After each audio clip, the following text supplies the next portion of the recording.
Party people. Hi, everybody. Totally my fault tonight. 110% my fault. I was recording my videos for the week until 8:01. So poor Sonny is really getting thrown into it tonight because I'm being Kat and doing what I do. So thank you all for being here. If you missed it, I see a lot of welcomes to Sonny. Rod is moving on to be famous with Gary Vee. He's got a lot going on. He also has surgery coming up. So he decided to step away from the podcast. He was with me for 2 years, and Sonny is taking his place. So Sonny will be here every Tuesday with us now. Super excited about that. Tonight is his first night. And I saw a question down there. I was going to answer it in order, but I'll go ahead and answer it now. Julian is the bearded thrift machine, and he was with me for 2 years before Rod. So apparently I have like a 2-year time limit or something. It was I'm not going anywhere. He says I'm committed. We're dying. I'm not going anywhere. Dying. So that is who Julian is. He also moved on to bigger and better things. He's doing amazing. His wife was able to quit her job. So I am super happy for them. I'm still friends with both of them. No hard feelings at all. I get it. And I'm happy to have Sonny here. So I also have with me Troy, Mountain Man Treasure. He filled in for me not long ago. So he was just here not long ago. Catty Corner to me is a really good friend of mine who I absolutely bug all the time with reels and memes. Tiffypie, I met her in Phoenix at Camp Listing Party. And then Sonny, again, is going to be here. But since tonight's his first night, I think I'm going to make all three of you big, let you introduce yourselves. And then we will get to the questions. Definitely get your questions in early. I prefer them in all caps. You're not yelling at me. It helps us see them easier because the chat can go fast at times. So Dusty has said that they're going to screenshot it and follow up in 2 years. So they're going to call you on it. All right. So here is Troy to tell you about himself, and then we'll do Tiffany and Sonny. Yeah. Hi, guys. Troy at Mountain Man Treasure. I'm here in beautiful Montana, Big Sky Country. It makes sourcing here a little bit different than it is for a lot of folks, very rural. So it's sometimes interesting to find the stuff, but I find a way to do it. I sell online, mostly on eBay, sometimes, local marketplace, that sort of thing. And I also have essentially two booths in a vintage store here in town. So that's what I do. I've got the YouTube channel, Mountain Man Treasure, and also the sort of side fun project of Big Sky Paranormal, where I go and spend the night in haunted places and see what happens. So that's me. What? Perfect. Here's Tiffy. Okay, that was really cool. This is my first time getting to meet Troy, so I'm really excited. My name's Tiffany. I'm Tiffypie on socials. I'm Tiffypie on all of the selling platforms, and very pleased that I met Kat and Sonny at Camp Listing Party, and I'm just super excited to be here. I live in Texas. I live in the DFW area. I live right outside of Dallas, and I'm from California, so this has been a fun adjustment for me, but I'm super glad to be here. Yay. Here's Sonny. Thank you all for welcoming me in. One thing I didn't ask Kat are like sick days or paternity and maternity days. I might need those. But I'm not just here for the good time. I'm here for the long run, and I'm excited. I asked Kat if I could join to be a part of her podcast before Rod did, and then he got it. And I was so happy for him because I got to meet Tiffy and Rod, or Rod, Ron, Rob. I think that was the last time he was on. So great people. It's amazing when you get to meet people in person and see them in their element. I got to see Rob do that when he had a speech. And I was blown away because I thought his after speech of just people hanging out with them was the thing that I wish people would have seen. But sometimes there's categories or things that you focus on. So I am ready for questions and to do my best. I also have a vintage booth. I just finished my 8th week, and for every 8th week represents a month at the Fantastic Indoor Swap Meet. So I am learning a lot as well. And I share my ups and downs. I don't try to sugarcoat things because I think we're all adults and just need to know the truth. So that way we make less mistakes, and it's better to learn from others, to be the good example, even when you were a bad example for a moment. All right. Perfect. You can pull and put people too, but as you have seen over the last couple of years, that can be dangerous, and we add and unadd at the same time. So, all right, here we go. Mary has the first question for tonight. She said she's been hearing of a lot of sellers being banned because of selling items that were not allowed. I was looking at the list and it is so long. What she's referring to is known as the Vero list. And I'll let everybody give their input on it. I don't know if you'll like mine. So she wants to know, how do you keep track of items that are not allowed? Oh, you're on mute, Troy. Troy, we can't hear your radio voice. Nope. Uh-oh. What? Ruh-roh. We just heard you. There. Is that going? My microphone's going crazy. Yes, we All right. hear you. Technical difficulties. I feel your pain. Yeah. I guess I kind of don't. I mean, I do through, trial and error. Like, you learn over time. You see sort of the keywords of stuff you can't use. Velcro. Don't put Velcro if it's not Velcro. OtterBox. There's different companies that are sort of militant about searching for things. Anything, those old bubble lights. You tend to see things like, hey, you can't list that.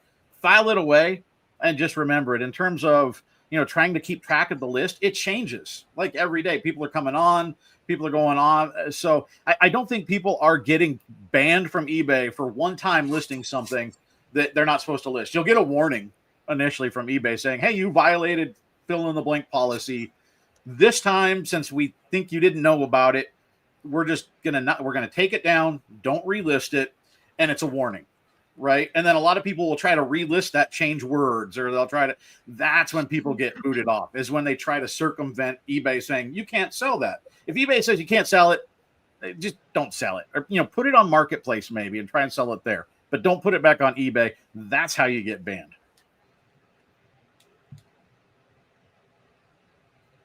Tiffany. No, that way. It's me. I was like, it's me. Okay. So the sentiments I echo like wholeheartedly. I sell predominantly. So my niche is that I didn't say this in my intro, but I sell mostly on Poshmark. I cross list all the other apps, but Posh is like my main home. And it's very similar. They give what I think is a very fair amount of warnings. And I might upset one of 100 of the people watching, because I know some people think that there should be more warnings, but I've had probably in the last year, it's not many at all. And it's always a warning. And it's always just like, take that thing down. And On Posh? Same thing. Yeah. You'll get. I've never gotten I don't think I've ever gotten a warning on Posh, or I didn't notice it if I did. It's always different for me. I've only had a few on eBay, but for Posh, it's always for the brands that are searching for stock photos. And for some things, like for me, this item is what pops into my brain is swimwear. Swimwear is incredibly difficult for me to effectively photograph. And so every once in a while, you get a really cute swimsuit. I'm like, well, I want people to buy it. So you throw up a stock photo, and 99% of the time you're fine. But that 1%, they'll just be like, hey, take it down. And literally on Posh, they let you just delete the photo. They don't even take down your listing. They just say take down. Oh, nice. Photo. I don't know if people who don't do it get it kicked off. I assume they would, because get the item removed. And then on eBay, the last couple I've had, it's been I didn't feel like they were just like, hey, the brand said you need to take this down because you said blah, blah, right? Whatever it was, I went and did it. I've never thought to relist it. I feel like that's a terrible decision because eBay's going to come back. They're going to just come circle back around again. And I feel like Posh can do the same thing. Whatever they're running is going to rerun again. So that's what I think. I personally do not know anybody that has been removed from a platform for warnings. Yeah, I've had items removed, and the first one was an Adobe program that I found at the Goodwill bins. And it wasn't until after it sold and got delivered that I got the notice. And the first time for this issue, they did take the funds. So I missed out on it. It was a Goodwill items bin. So that really isn't the full value that I'm like worried about. If it was me investing hundreds or, handful of doll hairs, I would probably be upset about it. And then the second one was, so I learned my lesson after not to list any Adobe programs. The second one was using military issue, because I thought those would be good keywords. Although the item that I had wasn't a military issue, I was still a novice of learning keywords, so I put military issues. So I wish eBay, and this is just a vent, I wish eBay would let you um, give examples of how to listings. You know, if you find these things and if they are within the legalities or listing that you can list stuff, I wish there would be examples rather than just um, affecting sellers that are doing it unintentionally. So military issue is what you don't use, even though if you see these keywords, because we all do, you see these words that are on sold listings, completed listings, and you're saying, well, they get away with it, why can't I? Don't be like them. Do it the right way. That way you don't have to look over your shoulder. So every time somebody asks me about this, I tell them the worst thing they can do is go read that Vero list, which it looks like is what you did, because it will scare the hell out of you. So I don't recommend doing that at all, because in that Vero list, if you click on each company, it will tell you what their parameters are for that. So some of them will not allow you to put new, even if it's new, because their company offers a warranty that doesn't transfer when it's resold. So they don't want customers thinking they're going to get that warranty. That's one thing. And it's really funny because Kevin, Commonwealth Picker, sells it all the time, Mary Kay. And I sold it all the time for years. And then I think somebody got jealous and started reporting my Mary Kay listings, and I started getting Veros left and right on Mary Kay. And I was like, I am not going to lose my eBay account. And this is what you guys have to think of when they give you these warnings. So like me, we sold $160,000 last year on eBay. Am I going to let one $20, even $100 item, even $1,000 item, let that one item possibly ruin my income that pays my bills? And the answer is no. So, and I did kind of push the envelope a little bit with the Mary Kay. I ended all the listings and I put it all together on an auction on eBay. And I sold it all together and said, poof, be gone. And I never sold it again, and I will not pick it up. But again, Kevin, Commonwealth Picker, sells it all the time. I was selling it all the time for 2 years and I got away with it. And then all of a sudden, I couldn't get away with it anymore. I know onesies is a big thing. There are a lot of things. Just if you get a warning, remember that and don't buy that again. And like Sonny was saying, keywords will get you too. Like you can sell carved bone, but depending on how you word it, eBay will, the nice thing is a lot of times they flag it before you list it. So you kind of know, and you have to change your wording. You cannot sell ivory. Ivory is illegal unless you have paperwork showing you bought it before 1950. Most people do not. I think it's 1950. So depending on what you're selling, you're going to learn if you get the Veros. As long as you don't put the item back up for sale, don't list that same brand again, you're fine. Now, if you ignore it, and a lot of you know I've been banned on multiple places. I am banned on Facebook Marketplace for life, because on Facebook Marketplace, and this is, of course, a different platform, you can't sell vintage license plates. Well, on all the other platforms, as long as they're older than 3 years, you can. Well, my mom got repeated warnings, and she just kept cross-posting. And I am now banned for life from Facebook Marketplace. I've been kicked off of eBay, not in my most recent stint since 2019, but back in the early 2000s, I got kicked off eBay. I have been banned off Posh. I've also been banned off Mercari. I am back on Posh and Mercari now. So I've been banned like everywhere. I'm banned on Snapchat too, just a random fact. Tiffy, you will love this.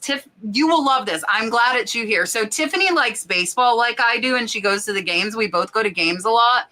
So I kind of hijacked blacked out games because we can't watch the Tampa or Atlanta Braves games in Florida, even if you pay for the MLB app. So I had a VPN on and I was watching baseball games, and I didn't know you could block the VPN from going on Snap. And so on Snap, it said that I was in Australia 1 minute, then I was in the US, and they flagged my account as spam. So from what I read, I can't have my Snapchat back for a year. So yeah, wow. So I get banned everywhere. I'm just bad. That's just what I do. So today's caption is going to be how to get banned from everywhere and still be a successful reseller. I like Yeah, that. I'm still here, still making good money, you know, but I've been banned almost everywhere. I did think the Snapchat story was going to go differently. I got to be honest. Listen, I did everybody does. Everybody's always like, oh, what are you banned for? I'm like, no, stop thinking like that. No, it was because of baseball. Baseball. Allegedly. Listen, lady. All right. Rip Rock 80. What was your name before? Is that you, Miss Linda? If I'm right, I get the gold star. I think that's Miss Linda. Miss Linda, tell me if that's you.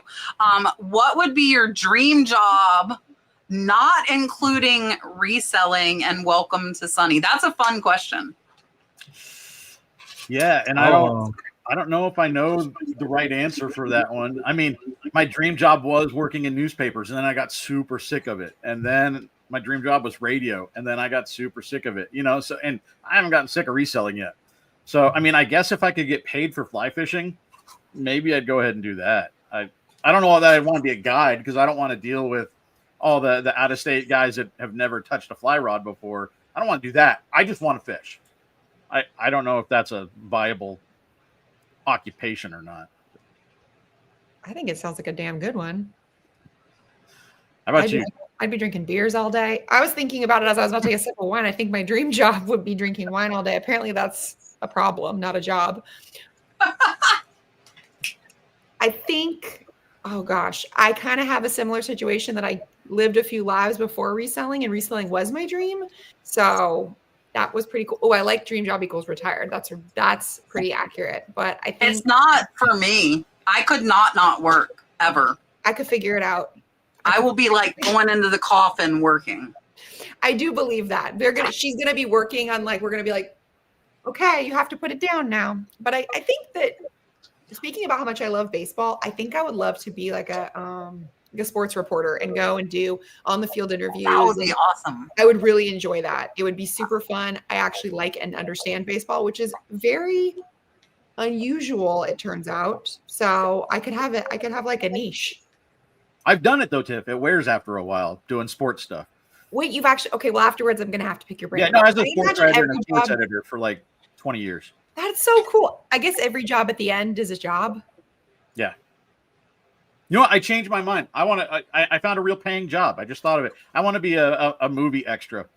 How about that? I've done it a couple of times and been an extra for a day, and they pay you like $100 and it's fun. So there's my dream job. I'm going to drive around the country and be a movie extra.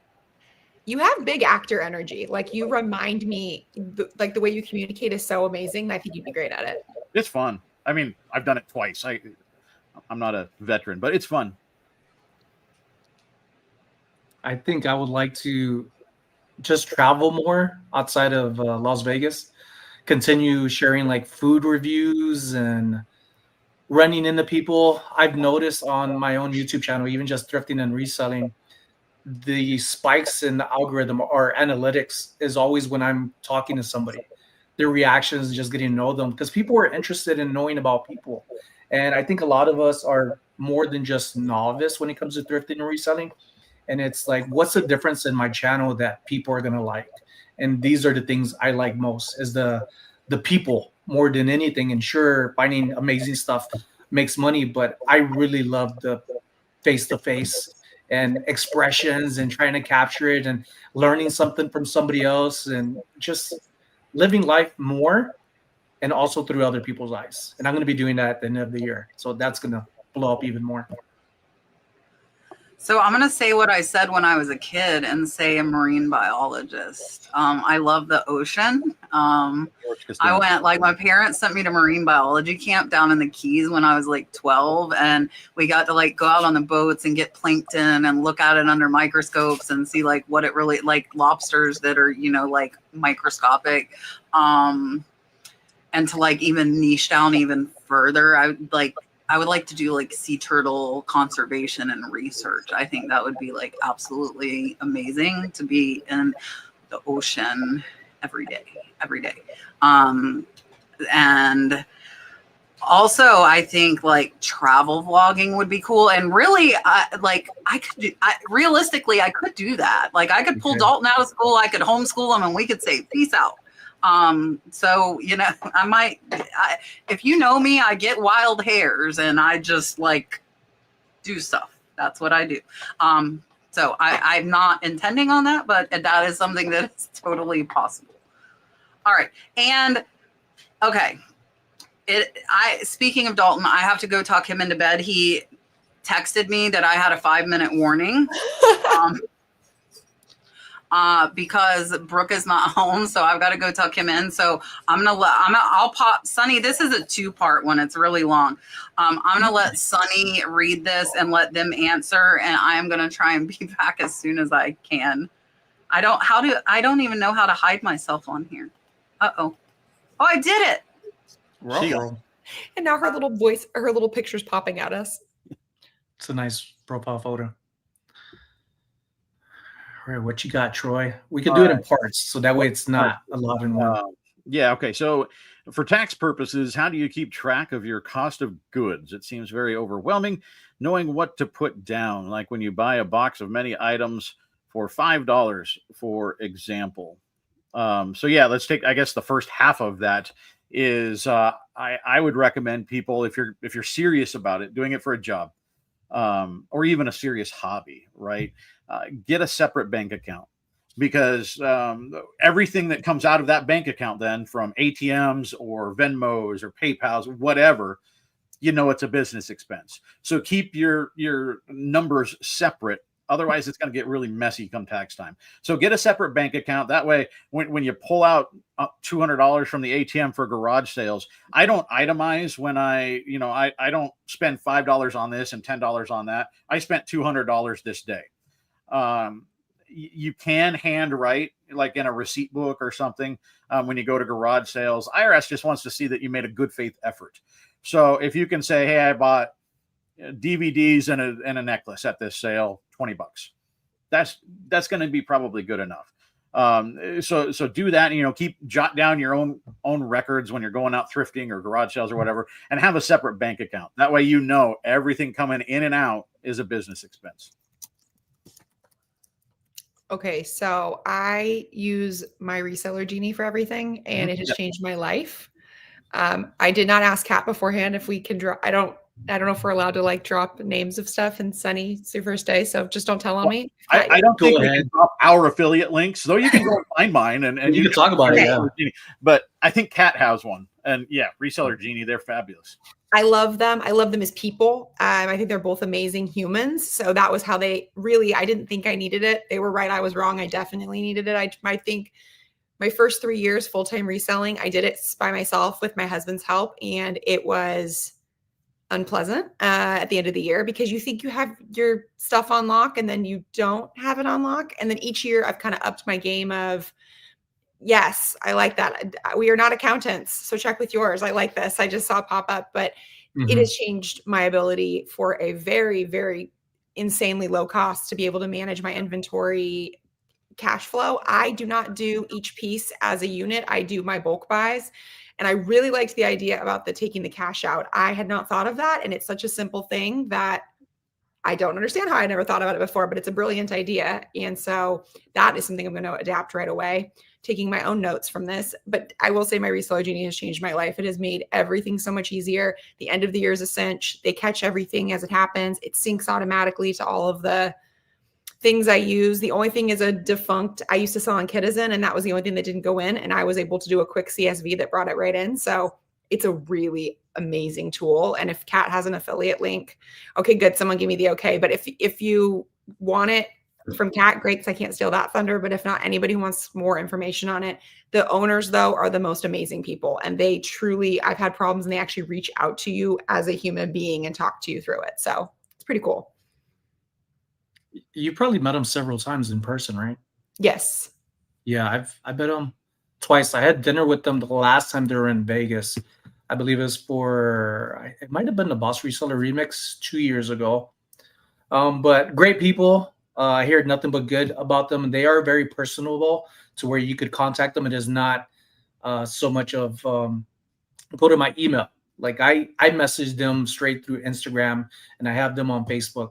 I do not use them. And the disclaimer, as people are mentioning for this newbie right here, we are not accountants that I know of. I'm not that I know of for sure. I am not. I first started, and I still use this till today, because the highest listings I've ever had, say on eBay, was around 530 items, and my average sell price was $57. And all I ever did was, to me, that wasn't a lot. That I felt overwhelmed that I needed something else, and soon that's going to change.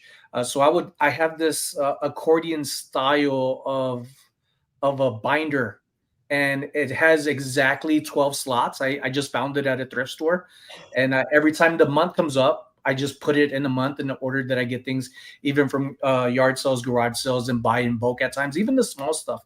And at first I used to worry about the taxes at the end of the year, but when you start filing in your paper or your amount of what you're spending, and you're looking at this little number that's changing on whatever program you're using, that the cost that you're going to pay back that you owe keeps getting bigger and bigger, and your eyes is like they get dilated.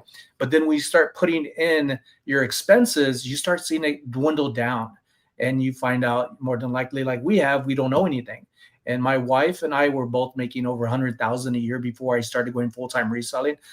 She's the breadwinner, but I am trying to always keep it simple. And when I feel that I am making more than enough, then I should be paying for services that are going to make it convenient for me. So that way I could get out of, say, this binder accordion folder that is working so far, but eventually is not, because I do plan on growing, on escalating my amount of items. And not because I want more, is because I know I have some opportunities ahead of me that is going to involve some big purchases with multiple items. And the nice thing with Reseller Genie too, just now we're an infomercial. They track everything, right? If you integrate say it's eBay, they're going to track the fees that you've paid. They're going to track if you promote your items. That's tracked. They track returns. So you tell the system, oh, nope, I didn't get that item back. I just told them to keep it. Or, yep, I got that item back and I'm selling it again. Like, it tracks everything. So it makes it super easy for somebody like me that I have all the intentions of tracking all of that stuff along the day, maybe at the end of the week or the end of the month. And I don't, because I'm too busy. They track it for you. So it's awesome. I literally, I can't even agree. I couldn't even agree with you more. And I can't believe the cost. It is so insanely reasonable. It blows my mind. The cost is, you can deduct that as an expense at the end of the year from your business. And it just goes in there because it's all. And one more thing, I think you had mentioned all the inventory and stuff. The integration of your credit cards, your bank accounts. It's really cool. Yeah. I guess the second half of the question was how much is cost of goods for each individual item you sell on eBay? Also, when do each log it down when you're outsourcing or when you get home? So yeah, I don't have to. It goes back to my Reseller Genie, right? Like, I don't have to log it. It knows that I pulled out $200 this weekend. I probably spent $200. If not, that money is still in my wallet and I'll spend it next weekend. So I don't have to individually enter any of that because Reseller Genie is tracking my ATM withdrawals. And then in terms of cost of goods for each individual item I sell, I don't worry about that, right? Like, I consider I spent a bulk. This is the amount of money that I spent per day. I started, when I first started, I tried to track that because I wanted to know how much money I spent on a thing, then how much money I made on a thing, and then figure out my profit margin. And at some point I realized I was just giving myself busy work that I didn't really need. I know that I sold it for more than I bought it for. Mission accomplished. I was laughing at Commonwealth Flipper. He makes me laugh. That's like it makes me laugh the entire time. Now, his fan is connected to the internet. It just makes me laugh. I agree.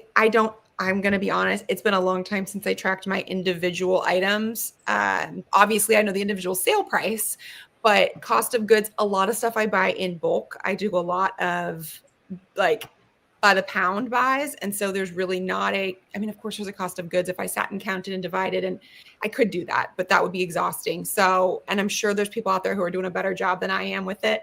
I'm doing my best, but the method that the person who said they were an accountant said about the accrual and everything, you don't need to track it by individual item, which is probably the biggest reason why it works for me. It is so much simpler, and it keeps me from losing my mind. Because I was doing it very, very old school with tracking things in this is going to be like, I sound like I'm 90, Excel spreadsheets. Apparently people now only use Google Sheets, so I sound like a dork when I say I use Excel, but it was how I did it. And so now my Reseller Genie is just like a dream come true. Sounds like I need it. We My have to- wife is my wife is my reseller genie. When it comes to accounting and paperwork and being organized and structured, that's her. I'm the complete opposite. I love to spend more than what I sell sometimes, but I'm really good at reselling when I focus on it. So when it comes to the tax stuff, it's more of when I get to these questions in the tax forms that I start breaking down what I need to for it. So I don't automatically do every individual item of what the expensive is, more of what my expenses were at the end of the year. And I have everything included from the littlest things. And it's not a problem. A lot of people get scared of taxes. For me, it's not. I mean, there's nothing scary about it. And I'd rather do things legally. So. Okay, so I read the question. I'm going to go ahead and answer both parts. I do, and I didn't get to hear what everybody else said. We do money in, money out. So it's just money I spent versus money that comes in every month. I don't keep track of what I paid for every item except for my own knowledge. I will put it in the SKU sometimes, especially with jewelry lots that I paid higher dollar for. And then the cost of good for me can go from free up to over $1,000. I really have a wide range of prices that I do. Like I've got stuff for like $5 listed in my store, and I've got stuff for $5,000 listed in my store.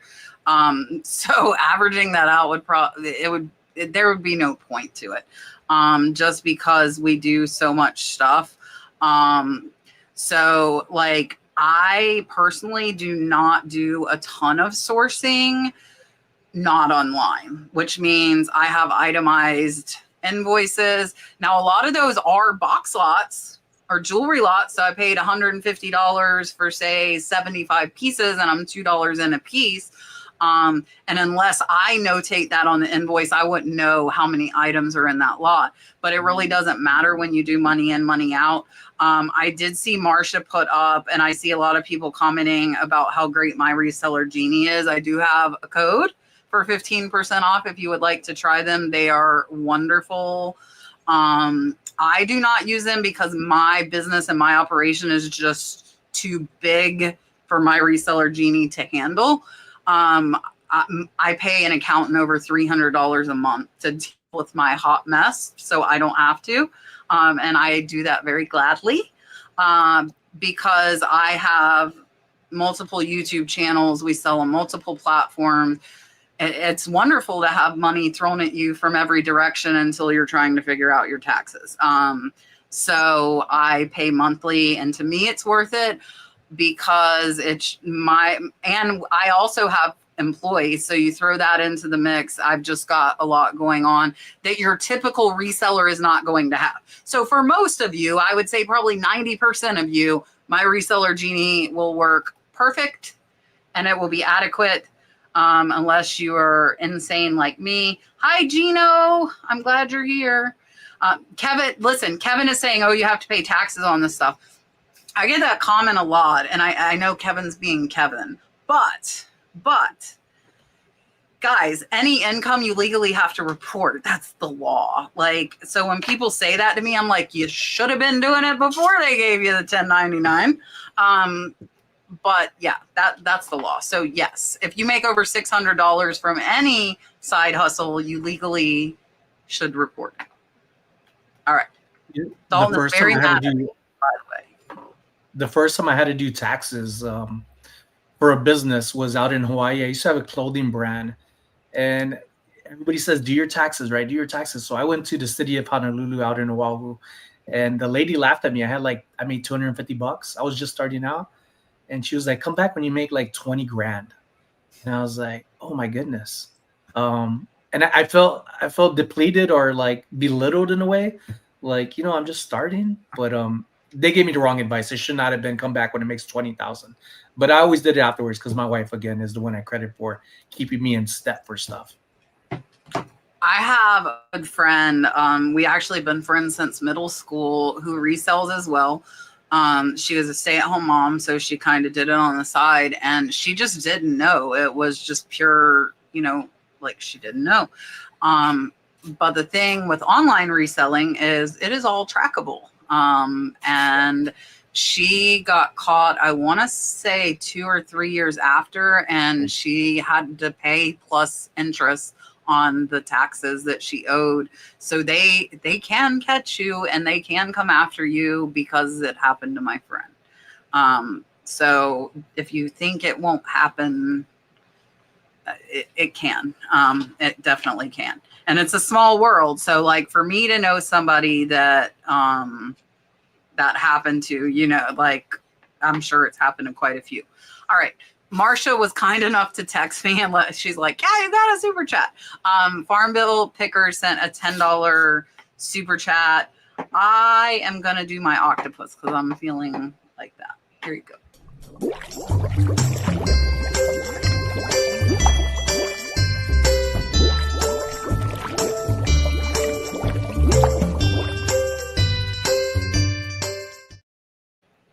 And now Dalton is telling me his head hurts and I need to bring him medicine.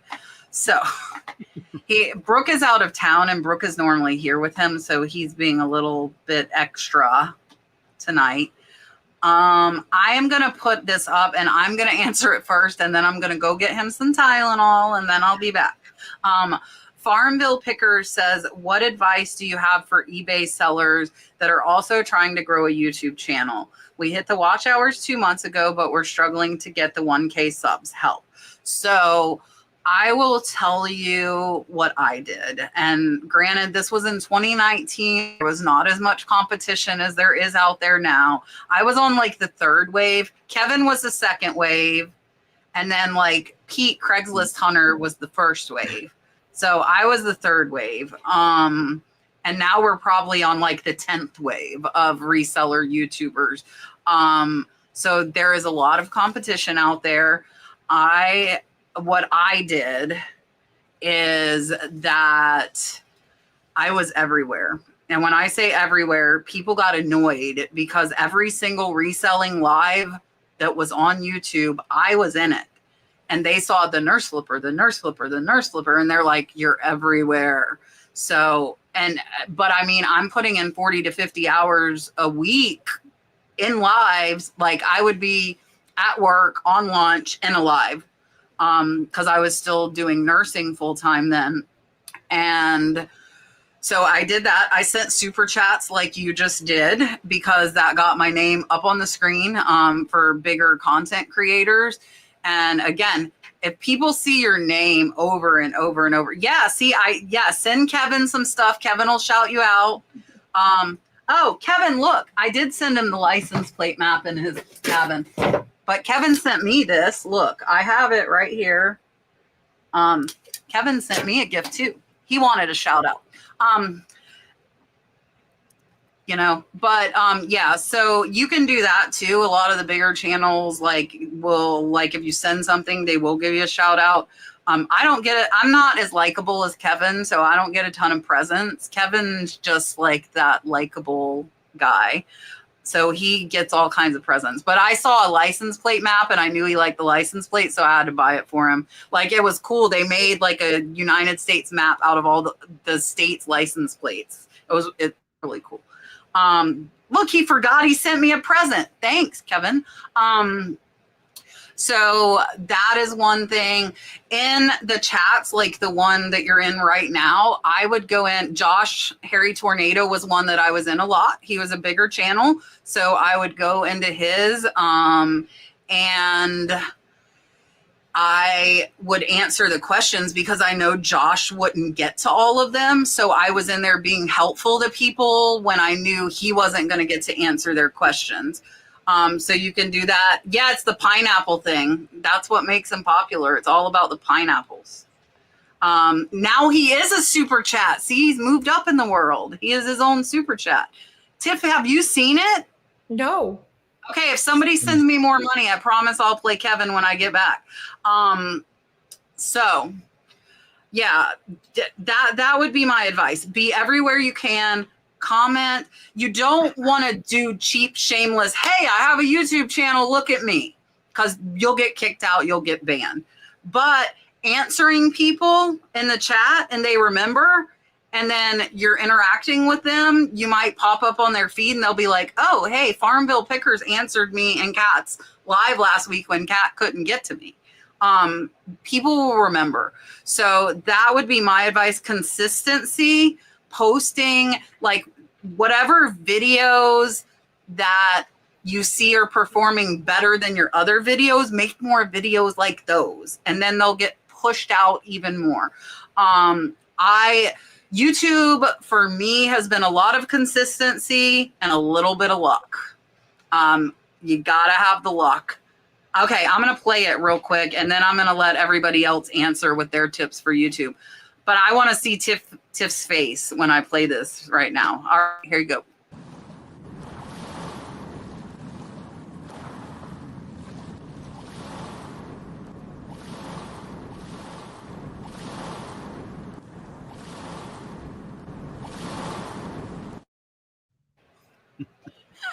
She was doing that the whole time. Nothing could have prepared me.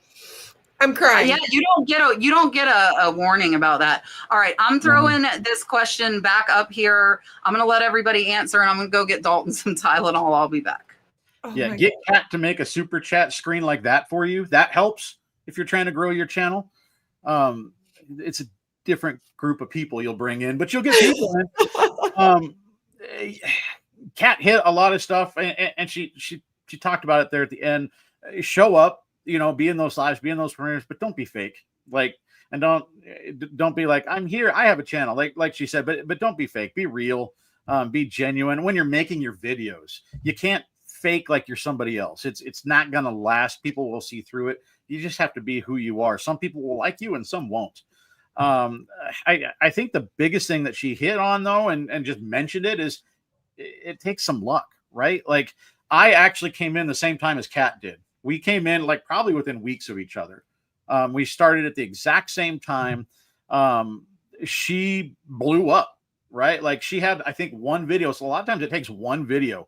Rod picking and punching. He had one video that for whatever reason it hit and the machine kept pumping it out to people and everybody subscribed, right? And then it snowballs. So sometimes, you can do all the right things and you don't make the YouTube algorithms happy for whatever reason.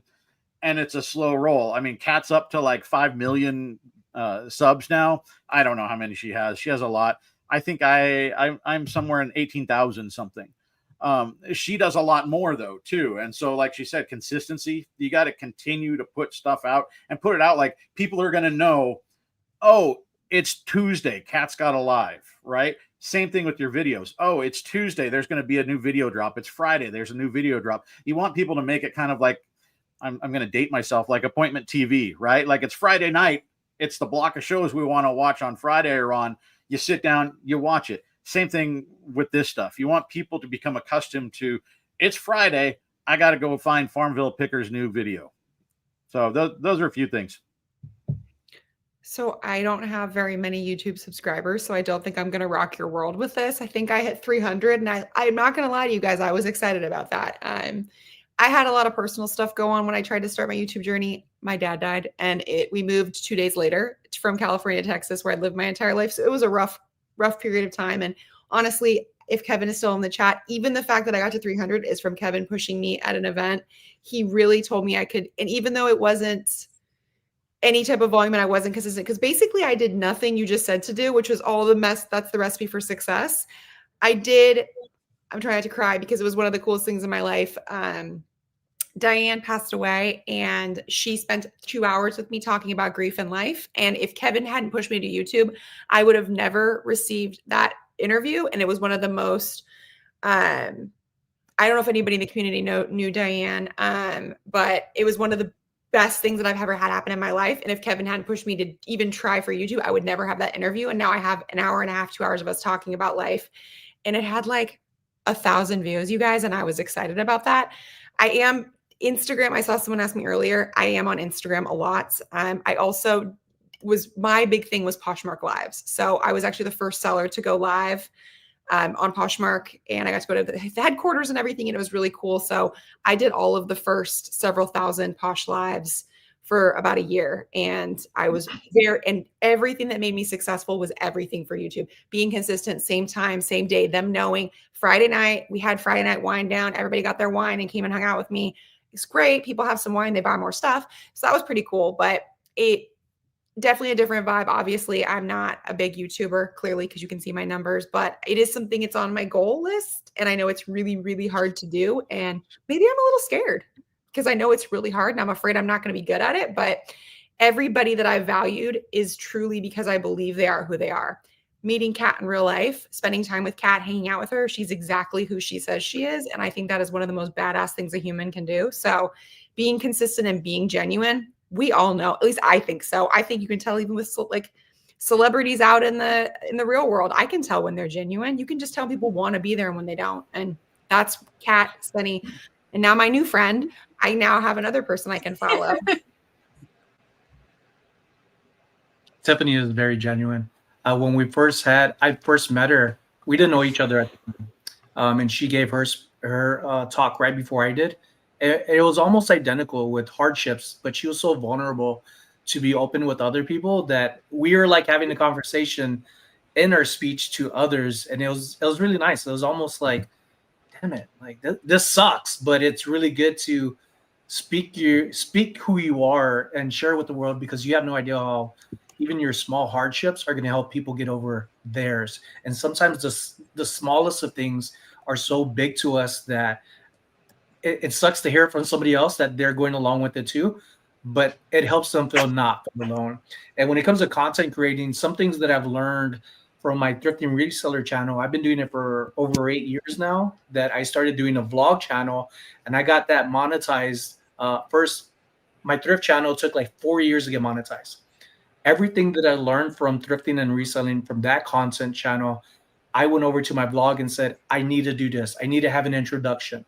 I need to share shorts because that's now a thing. It wasn't at the time. And I need to have my long form content. And that opened me up to, I don't need to have a 10-minute video or 20 or even 30-minute. I've even had over an hour long. And those hour-long videos that I've edited have been like 5 hours of footage that I had to break down and maybe get 300 views. And that's how I used to think was, oh, I just got 300 views. And after a while, I started seeing the bigger picture with content, that I'm not just going to a table and looking at things for items to resell. I need to learn the people behind the table and see how I could get more things directly from them. So that was networking. And then I started adding all these little things over to my vlog channel. And within 33 days, I got it monetized. And I was doing what somebody said Kat did in the beginning. Every day you're sharing content. You're teaching people who you are. So if you're just starting, or if you haven't yet and already started, you need an introduction. You need to tell people what your goals were, maybe for that day. And the goals are not always I'm trying to make $1 million. It's I'm trying to get $300 to pay off one of my bills. I did that for my truck on my vlog channel, and it worked out because people wanted to see me succeed. People want to see you succeed.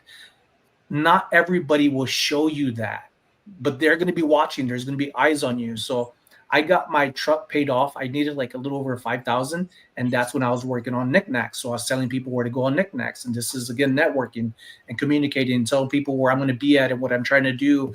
And I was like, oh my God, I only made like $37 on this one show. And some people are probably like, you suck. You've been doing it for years.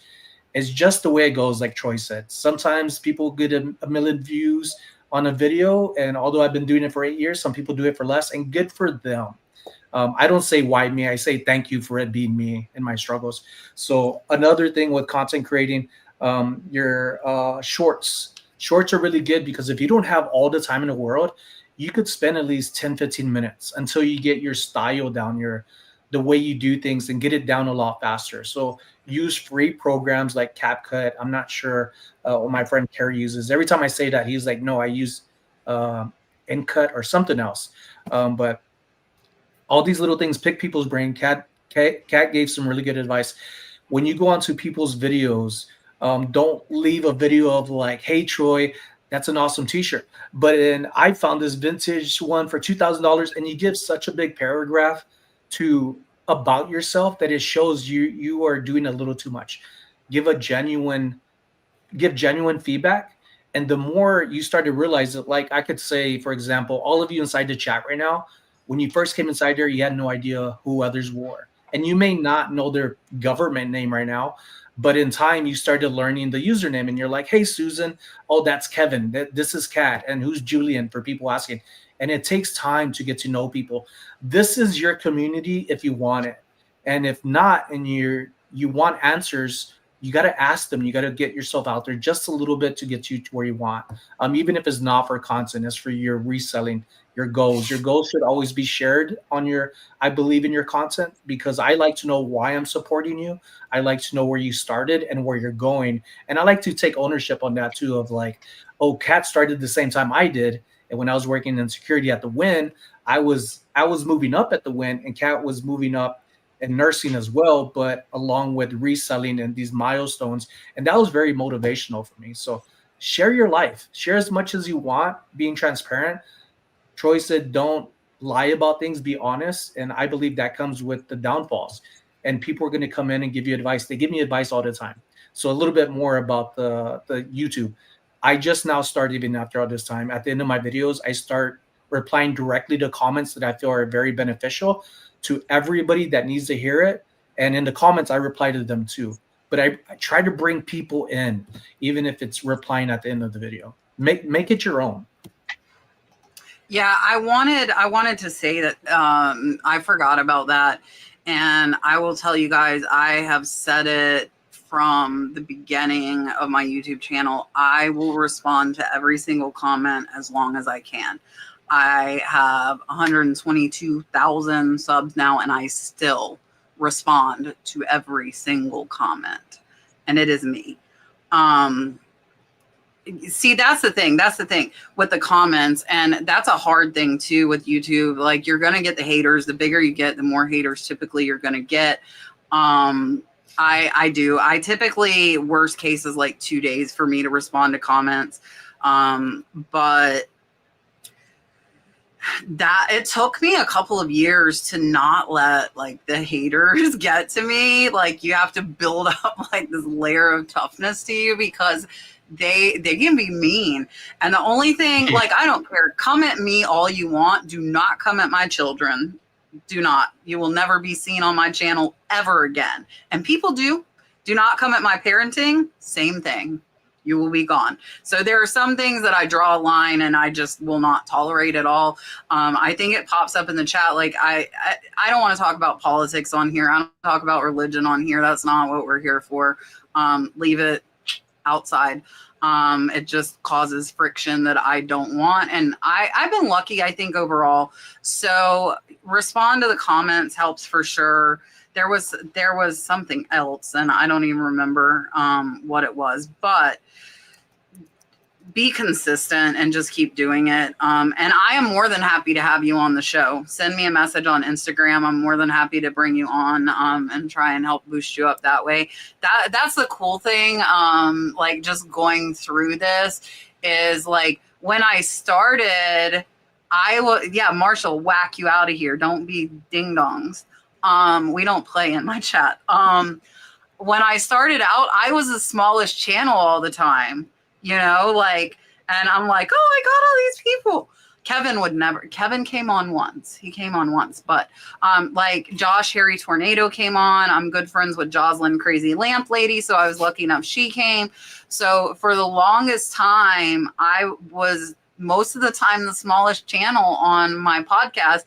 And now most of the time I'm the largest, which is really cool, and not in a like flaunting it kind of way, but in the fact that I can help people. So not only like am I helping people learn to resell, now I can help you guys by coming on and getting the word out, and my audience meets you and gets to know you through the podcast.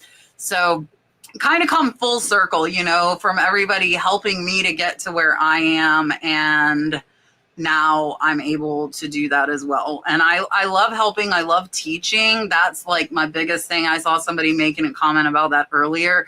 I will sit and talk reselling all day long. I love what I do. Same thing with YouTube. I love YouTube too. And I will talk and talk and talk. All right, Sarah's been a member for 8 months, which is super cool. Thank you. Oh, to my members, my paid members, I forgot store reviews last week. I suck. So I'm doing them this Thursday. I posted for you to sign up. It's in my community feed. So Sarah wants to know, what is your favorite flip this week?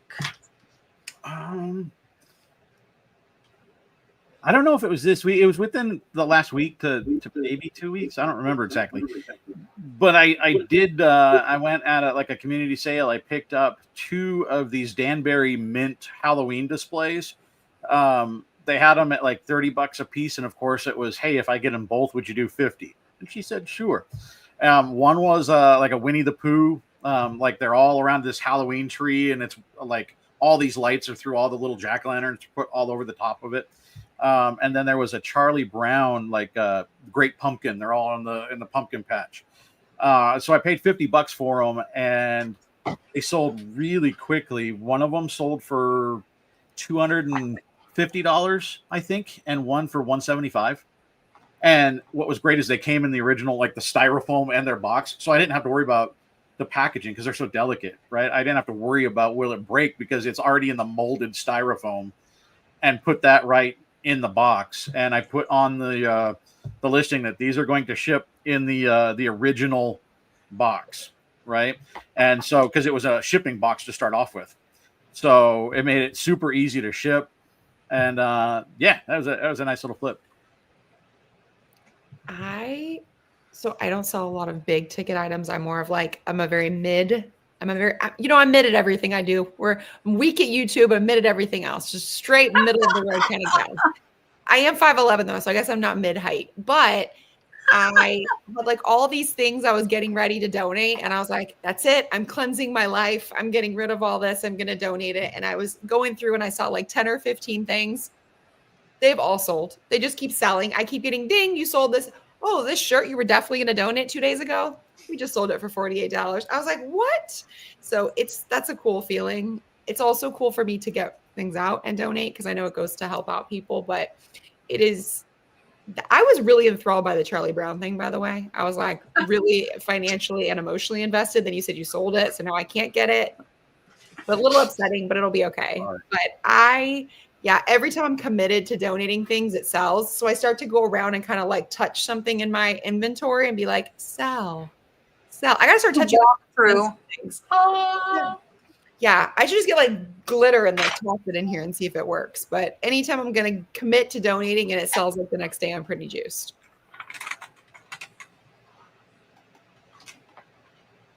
More for me?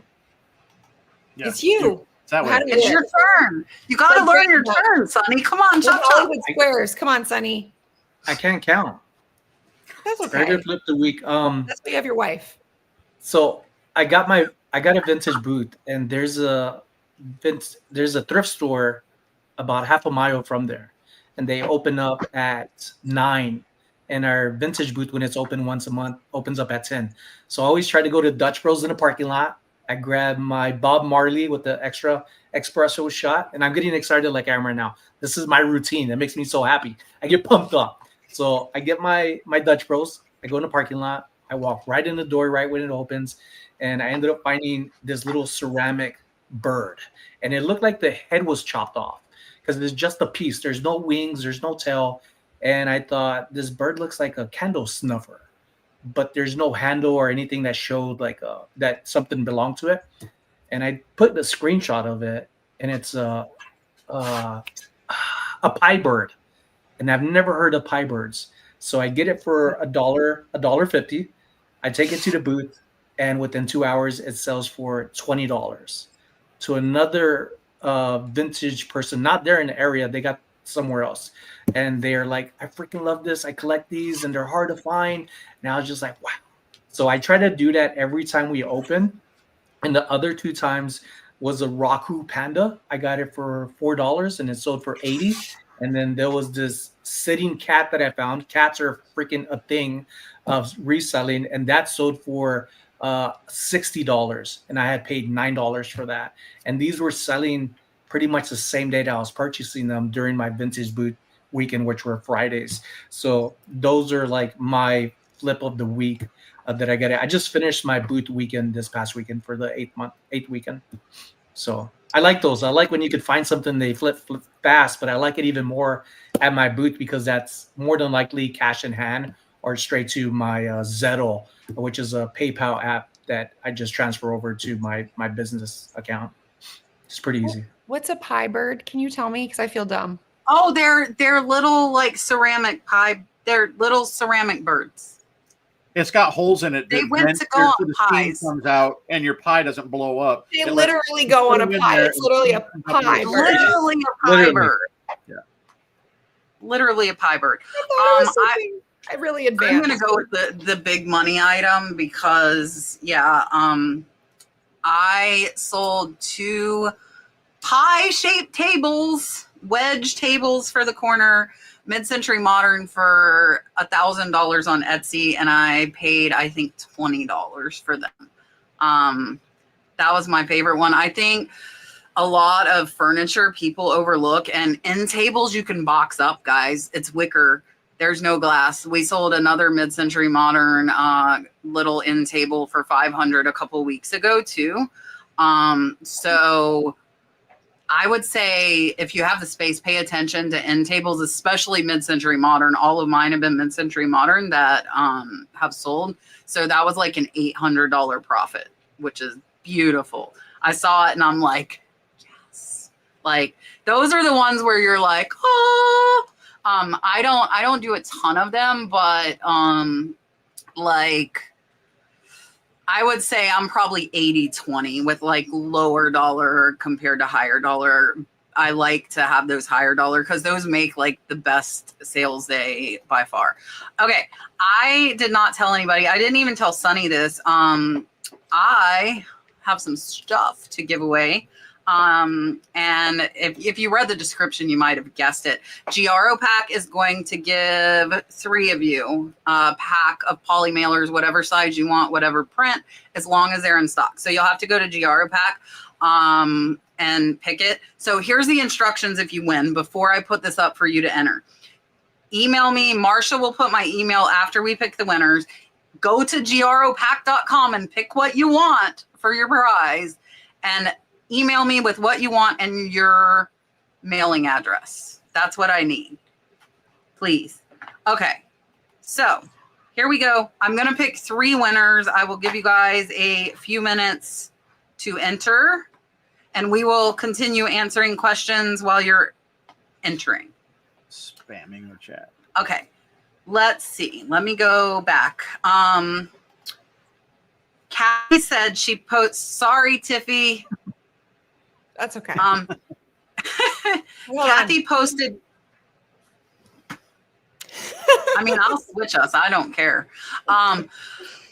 Kathy posted snowflake. She had 2. When she tried to pull up another day as snowflake, it didn't come up. I've had that with men's versus men. So she's wondering, like, she put it as snowflakes with an S. But when she pulls up snowflake, it doesn't come up. And like the same thing with men versus men. So she's wondering, like, for posting with the words, is there a certain way you decide, like, if you're putting men or you're putting men's, or you're putting snowflake or you're putting snowflakes? Yeah, I mean, I guess I just put, when I'm listing stuff, I list the title as how I would search for it if I was wanting to buy that thing.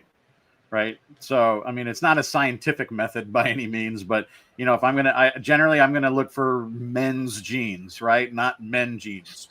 So I would use men's. Now, I wouldn't use the apostrophe because it doesn't matter on eBay. it doesn't read punctuation, and so you can save one of your 80 characters in your title. So I wouldn't use, unless I had extra room, then I would use it because it looks right. And I spent too many years in newspaper to look wrong if I don't have to.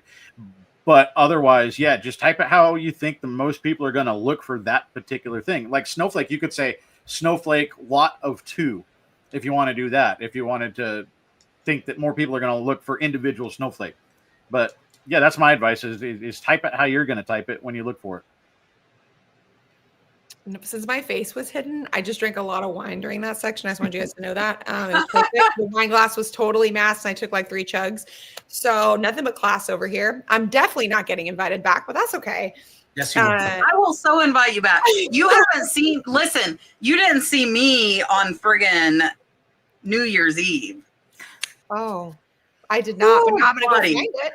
I started, no. So the late version from 10 p.m. to midnight was deleted immediately. No! I started drinking moonshine at like 2 p.m. on New Year's Eve. And then I followed it up with whiskey. And then I went live. And at midnight, I couldn't even hold my head up. I was like this. And there, everybody's like, Kat, are you okay? I'm like, I'm okay. But I couldn't even hold my head up. And somehow I still went and shot off fireworks, which is really dangerous. But yeah, so no, don't worry about chugging your wine. You're good. Like there's gonna be 3 people who are like, I'm never coming back because she drank wine.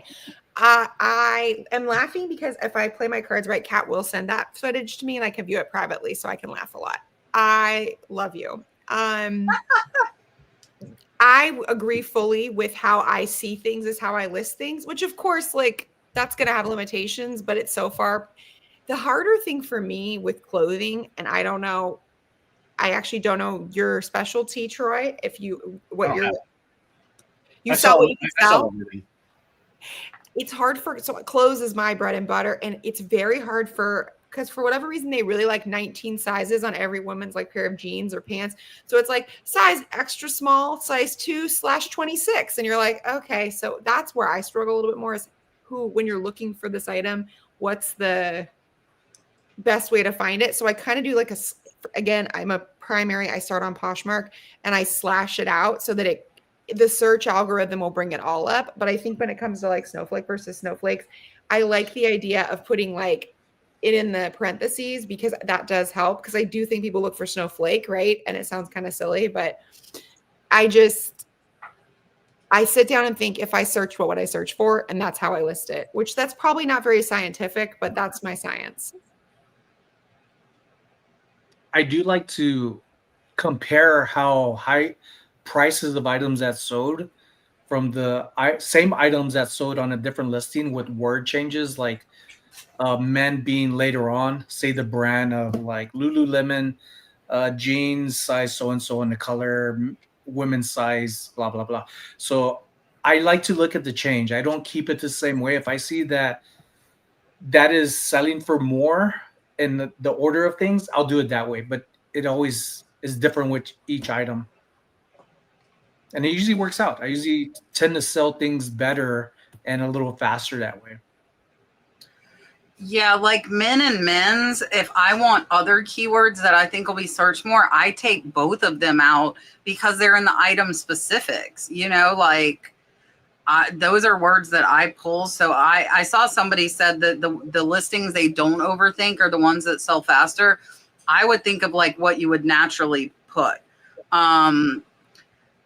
Like I think, and I tell people this all the time, do not run on your words and do not put dashes. So if you put red/blue with no spaces, the search isn't going to pull up red or blue because you just combine those 2 words. So I think that's a big mistake that a lot of people make. And when I do store reviews, I see that a lot. You don't need punctuation in titles, guys. You don't need commas. You don't need dashes.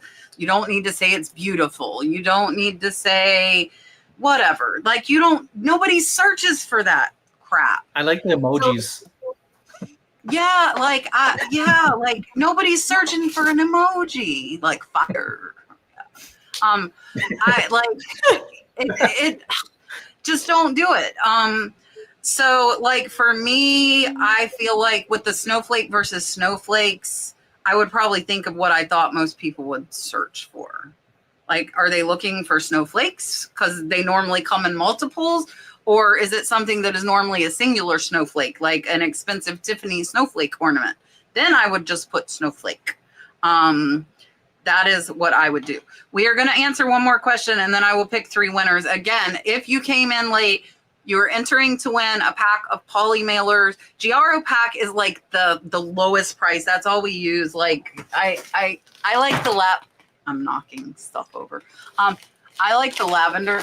They have pretty colors. Look, they have teal too. This is all my auction invoices. Anyway, yeah, so they're the lowest cost around and they're good quality, just FYI. And you can get a discount if you try the nurse flipper everywhere you go, and maybe I'll have a affiliate link. Somebody I got just like that. They're like, your code didn't work. I'm like, oh, I don't have one there. All right. I've not heard of Kevin coming up. Yeah. Second after me. Yeah, his second. 1 cent eBay says, welcome, Sonny. I know you all are busy, but if and when you do watch reseller content, what kind is your fave? So do you like watching what sold? Do you like watching sourcing videos, research, hauls, podcasts? So what do or did you enjoy? Yeah, I mean, I don't have a lot of time on. I think the more you get into either doing YouTube or resell, like I'm selling in multiple places now, and I'm at the in person. I work at the store a couple days a week. So the more you get into reselling, the less time you have to actually consume reseller content. So generally what I do is I have it on in the background when I'm doing things. If I have it on, which means stuff like this show, I can have this show on while I'm packing orders or while I'm comping or whatever. A sourcing video doesn't work like that for me because you have to be actively watching, right? So something like this, like podcast, or like I don't know, like even a what sold, I guess you can do in the background. Kevin just puts all of them into one, so you can listen to Kevin's because he doesn't have a definition for what his videos are. It's a what sold and a podcast and a tutorial all in one. So that's a good one to watch as well. I watch a lot of things where I can learn. That is my hands down favorite thing. Is I'm trying to figure out something and I know I'm not doing it the best. So I find someone who's doing it better and I watch their content. So I don't think I watch like one individual over and over again. It's more of I search and find somebody, even like the littlest things. You know, I remember years ago when I started getting into ThreadUp, I watched ThreadUp hauls left and right to see if Brian's like, I can't see you. It's okay. You can see just my eye. Look. But I know, I was typing. I'm like, what? I'm cracking up. I try to learn stuff. I feel like I'm perpetually trying to learn stuff because I just am always amazed whenever I watch, for example, like this show. I'm like, damn, I don't know anything. I gotta go learn. I take notes. You can't see, but here, look, you can see my notepad. I'm waving it in the corner because I'm like, damn, I didn't know that. That's brilliant. And I think that's really what it's about, is for me learning. But to Troy's point, you have to be committed to paying attention. And if you're trying to do 7 other things, it's really hard. So I struggle. I can't even watch TV when I'm doing some of my stuff because I'll start watching the TV like I'm 5. And you like all of a sudden you realize you haven't packed an item in 7 minutes because I've been just staring at whatever's happening in front of me. I don't know if that happens to anybody else, but it totally happens to me. I get very, very distracted. Squirrel. Literally. Yeah, I get super distracted, which is why I have to put things away. But my content isn't so much of a particular thing. I like to learn about others and new names and faces and see what they're doing. I like when things are in a flow. And if it's quiet, that what I'm looking at is making sense to keep me in line with what's going to be talked about or mentioned. If it's a phone just going all over the place, for more than maybe 3 seconds, then I'm like, this is too much. I don't want to just hear ruffling around unless it's saying something like, I found this thing that I dug for inside a bin, and now you're building me up. You're leading me.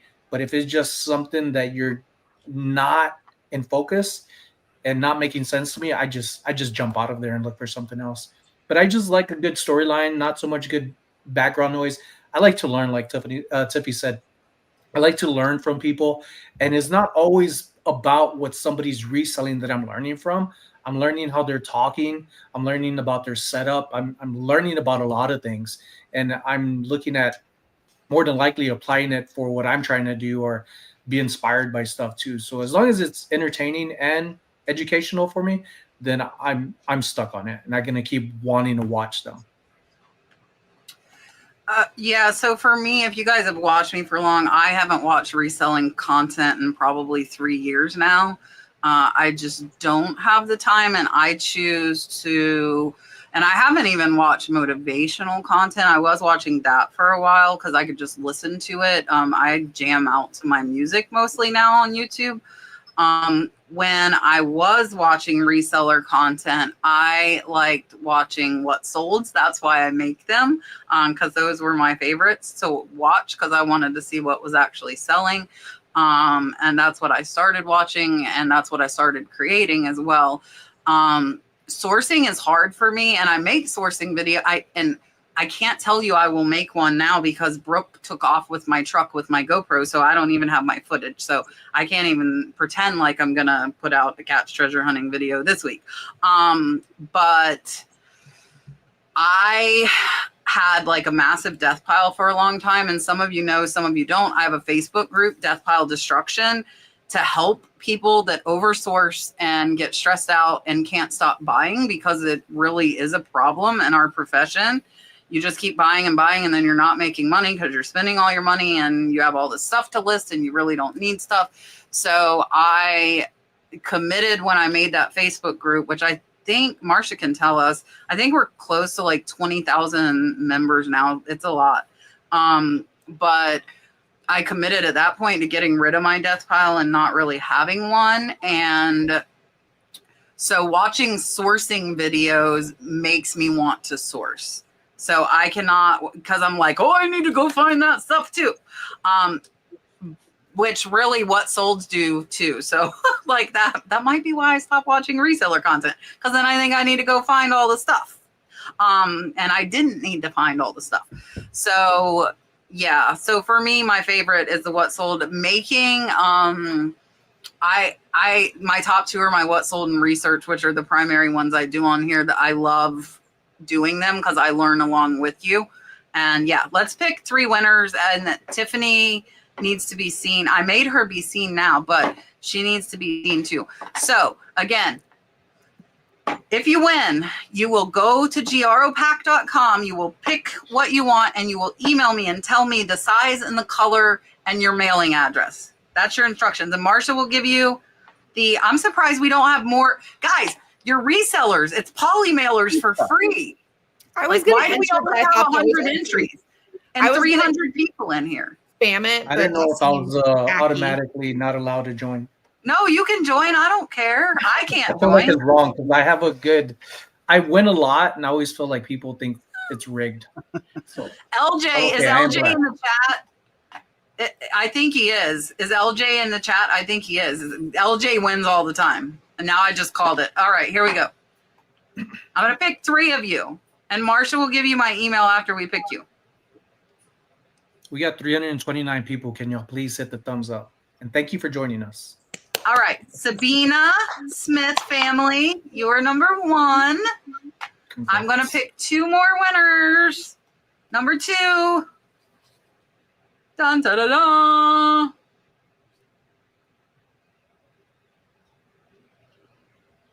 Yay! Cindy is I'm winner very number invested 2. in this. I'm like, who's going to All right. win? All right, we have 1 more. Dun, da, da, da. Drum roll, please. Kathleen, the Fernway Flipper. There are your winners. Nice. The Nurse Congrats. Flipper at yahoo.com. Marsha will put it in the chat. Gino wants a new Jaguar. Just putting it out there. If anybody has one for him. So, Like a congrats, figurine viewer. or a vehicle? I want the animal. Oh, we didn't even think about that. I thought of the car only. And then I was like, well, maybe it's a figurine. The animal's even better. The animal would be cool. All right. Troy, this is perfect with you sitting in the hot seat. Exo Cheer Mom wants to know, do any of you sell on Hybid? I'm thinking about joining to sell off death pile inventory and would like your opinion. Yeah, I was with the group that started a company that started an auction house and sold on Hybid for about a year. And there's a little bit of a learning curve to it.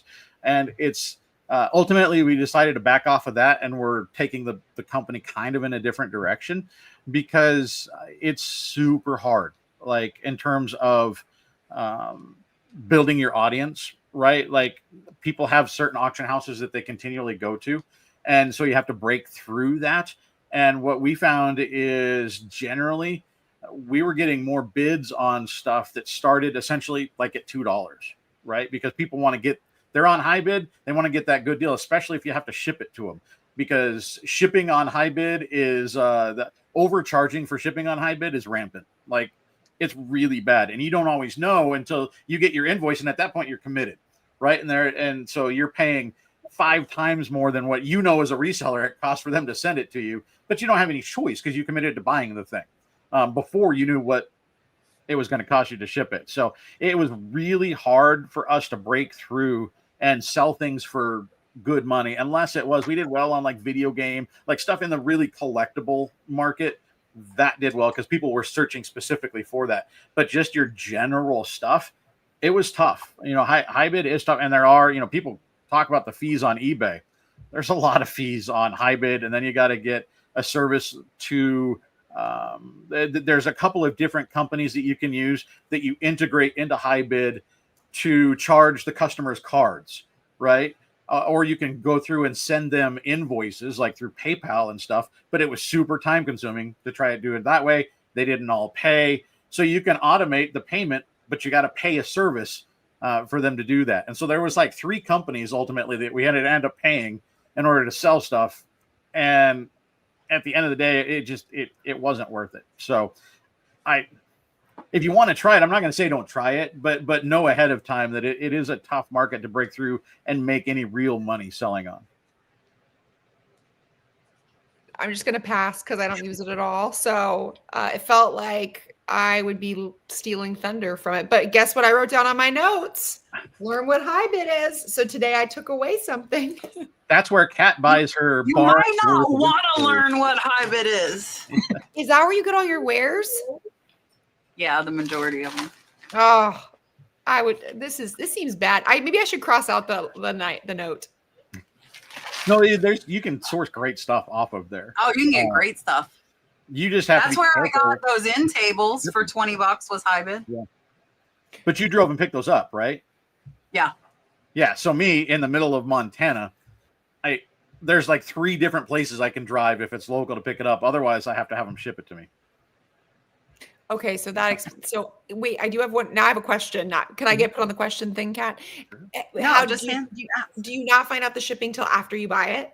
Yeah. No, you can see, but some of them you don't. And I have several like how to buy on their videos if you want to watch them, because that is my thing. Some of them will send you to a UPS store and they might not necessarily notate it in there. And the UPS store will charge like triple the actual cost of it. And you can message and ask them. I typically don't, because I buy like really big lots that even if I do get charged triple shipping, I'm still going to make money. And I know that. And then like my 2 regulars that I buy from, I have 2 auctions. I buy from 3 that I buy from regular, but the 3rd I go and pick up. The 2 that I get shipped regular only charge the cost of shipping. And I know that. But how about I bought so much last time, the cost of shipping was $330. Wow. I got 5 40-pound boxes of stuff. You really have to work, because they'll have like their shipping policies, and a lot of them will charge. They'll charge you like $5 for a small box or $10. I just bought from a company though that charged me $10 per lot, but it was such expensive jewelry, it was worth paying it. Yeah. Okay.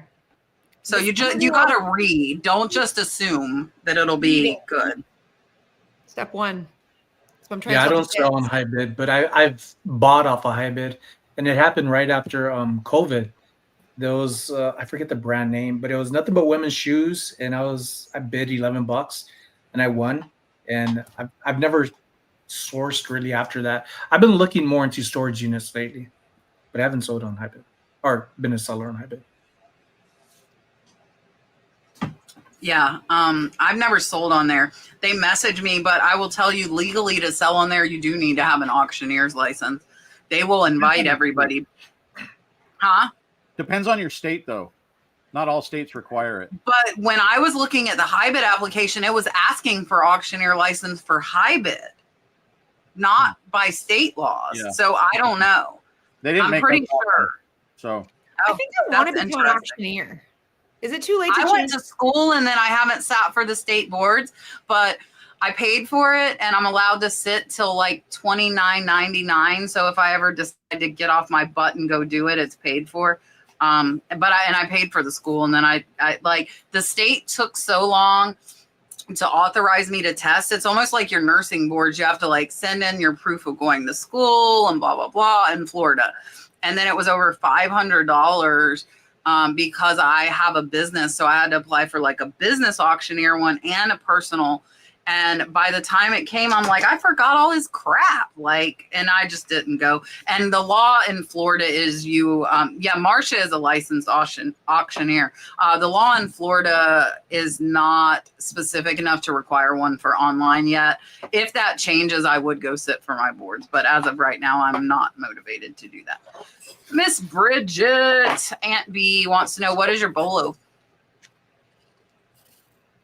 that's so vague. I don't know how to answer it.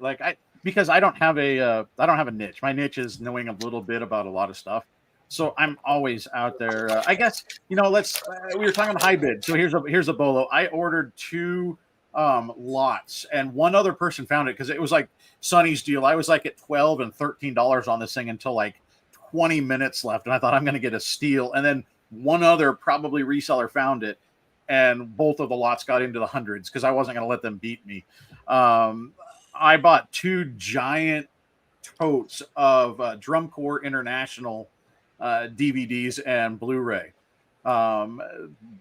They are a big deal for a very small niche, but they did not make many of these DVDs and Blu-rays. And they have like videos of like the national championships for all these years, like back into the 70s or whatever. And I had sold, one of the first big things I sold when I started reselling was a Drum Corps International satin jacket, and it sold for a couple $100 I found in a Goodwill. So that name was in the back of my head. So when I saw it kind of peeking out of one of the totes, you zoom in and you can see there's probably a whole bunch of them in there, and some of them were sealed. And I was selling, I sold, I think the first one was a sealed from, I forget what year, like 1990 something, and it sold for like $200 or something silly. And then I sold a lot of these DVDs for between $25 and $100. And some customers were buying like 4 and 5, and then they would come back like a month later and buy more. And like I said, I bought 2 giant totes full. I think I have 3 DVDs left. And that was from like the start of the year. I made thousands and thousands of dollars off these Drum Corps International DVDs. So that's what I would look for, is Drum Corps International. I'm laughing at the comment. I'm not going to let them beat me. That's why it's dangerous. It is. Oh, if you get emotionally attached to a lot, you're in trouble. Sure. I've done it. I still do it. I'm like, I need that. Tucker! Yeah. I feel like the gambling addict in me, this could be very problematic. I was up late one night and I found out too. Curtsy. So I sell on Curtsy. I don't know if anybody sells on Curtsy, but it auto imports from Posh. So it's just a literal, absolutely no work other than shipping way to make money. And then I found out they sell these like lots. The way I was invested in some stupid lot that had absolutely, like, I probably wasn't even gonna make money on it, but I was like, I think I should win this. And I was like, what is wrong with me? And then the next morning I woke up to all the alerts if I got outbid. And I kind of feel bad because I'm pretty sure I like ruined these girls' lives because I outbid them on these items, but that's okay. So I don't have a super, like, I'm the same way. I don't have like a niche kind of a thing. So, but I do get really excited when I see that little Lululemon logo, because usually it's in the men's department. It's usually no one knows what it is. And I get super stoked because I can feel the fabric. And I'm like, this is going to be some Lulu. You pay $1. It flips, especially the colors can be very, very, very, very, very lucrative. And you find something in like a really pretty blue or a cool pink, you're flipping that dollar item at $150 in 15 minutes on Posh. Because people are doing that search every day for that item. And it's also really cool when you get that comment from me. Oh my gosh, I've been looking for this item for 2 years. That's like one of my favorite things. That's, to me, I think one of the most gratifying parts of reselling is when somebody tells you, I have been looking for this, or if it's like a kind of a knickknack thing. My grandma had this growing up. It's all I've ever wanted. And you just think, you feel good. You're like, okay, I did something good with my day. And also, I think I get tricked a lot because people tell me their stories and then I give them the item for way too cheap. So just find me on all my socials. I don't believe those suckers. That's when you raise the prices. Y'all, I do. I'm a sucker believer. I'm the person, if the person in front of me at the grocery store tells me they can't afford their groceries, I buy them. I'm a sucker, y'all. Tiffy, I got an empty fridge right now. I will send you a grocery gift card right now. And I'll send you my cash. Like, what the hell did you do this time? And I'm like, I just helped some strangers out at the grocery store like an idiot. Because you got a big heart. My bolo would be, I don't find too much of them. And this would be a rare bolo, not a common bolo. It would be salvage jeans. The first one that I found had me hooked. It was $7. It was very thick. And I thought, who the hell would wear these denim jeans? They're thick. I mean, it's almost like 100 pressed cardboard paper. And it's just when you're trying to bend it, right? And they're supposed to be that way because when you wear them, you're gross. You're not supposed to wash them. It's supposed to absorb your body, and you get these creases and lines and discoloration. And those $7 salvage jeans, which I had no idea what they're about, I looked more into it. They sold within 24 hours for I think $130. And I found dozens of them after that. There's even US brands that are salvage jeans, which will get you around $40 or more. And some of them are literally called unbranded jeans. There is no branding on the leather tag on the back. It's just a square leather patch that's on there. And you just see this maker or a number in red saying U-say 427. And if you look it up, unbranded jeans, salvage jeans, you'll see what I'm talking about. But they go for really good money. I like to find them. They're not always easy to find. And I think the second one that I always have in the back of my mind is when I come across plushes, I'm looking for a Hello Kitty and a hula skirt because it's a hula Hello Kitty. I found two of them a while back, and they both sold for over $100. And you would think maybe $20, because it's Hello Kitty, and it's quite big, like a Build-A-Bear, and they sell for over $100. So you could get them for much more if you get the full uniform costume with them, but I got one that wasn't with the costume. It still sold for over $100. Selvage with an E, Karen. Salvage. Mine, like that I want to find, is Fire and Light and Glassy Baby. I've never found either one of those. Same here. And as far as what to look for, like I just did my high dollar what sold, and I had 3 J. King jewelry pieces in there. So if you don't know J. King, it's made in China, but it's like HSN QVC. So I ran into it at estate sales, garage sales before. It's in a blue box typically. Watch for that because I sold 3 of them for over $100 in the last week. So that would be like that I find that I recommend selling.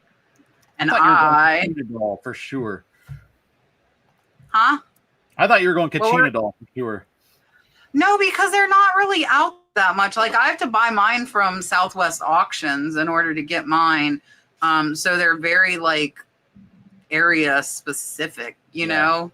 I've found like 2 here before at thrift stores, but they're definitely not overly out there. All right. What does Sonny love to sell? Well, I think you kind of just answered that. I mean, is there more than this? I guess you can answer more. I like selling cats, not alive cats, but I like cat figurines. I freaking do amazing on them at my vintage booth. My vintage booth is pretty much turning into a zoo of critters, of house hippos, giraffes. I'm learning a lot from my vintage booth, and I'm sure Troy is too. I believe he said he has 2 of them. And people come up to me saying they have thousands of giraffes. And then they come over and they see 2 that I have that are completely different. they'll grab them, say, I don't have this one. I'm like, how do you remember all this stuff to have thousands of them, right? And they don't even really look at the price. They're just like, this, and this. How much? 35. Okay, cool. It was like each. Okay, cool. And there are hardcore collectors. I am not a hardcore collector. I like to collect nice, pretty glass with signatures more than anything. But I really like what just draws my attention. And if it's for a good price, even for a little bit of profit, I am for it.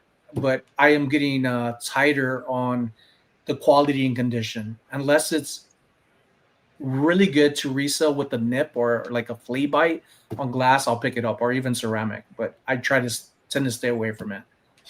Trying to raise my bar. All right. So Gino probably went to bed. No, he wanted a Jaguar not long ago. Gino, if you're in here, we've got to make a Sonny super chat. We don't have a Sonny super chat now. Something all right. with hair. We need a with you're gonna have to make a video for him for the super chat with your hair. Yeah, it has to be that. You gotta do, because I was like, damn, his hair is nicer than No, mine. it's like a fan in the hair. His beard is nicer than my hair. No, This I'll is give terrible. Sonny a run for his money. I'm not giving him his hair is better than mine. I got good hair. Hair's 25 I inches think Troy's long. beard is better than my hair. This is crap. I'm not going back on this damn show. That's funny. I'm Okay, out. I just well, exit out. I leave. I'm like, this is terrible. Peace. Okay. I haven't done the whale. Here you go.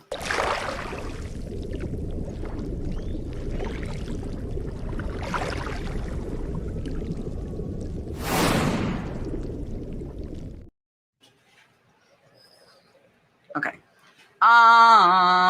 Oh my God, I'm into the Sunny version of Fabio. Please do that. Please. That's what I'm do that. saying. Please. nah. A Fabio like fan with the hair and like Yes. yeah. Make it look cool, not like creepy Kevin Merman. I went over this at the beginning, but I wanted to pop it up again. Julian is Bearded Thrift Machine. He was my original. I really had two co-hosts when I started it, and they only lasted a couple months. It was Calvin, Kelly, and Chris. And then after them was Julian. Bearded Thrift Machine was with me for over 2 years, and then Rod, and then now Sonny. And Sonny said he's never leaving ever. Ever. I'm gonna oust him. I have a plan, so it's gonna be a coup. It's not a big deal. A coup. I have 2 years. I feel. Just saying. She was like, I'll give you your time.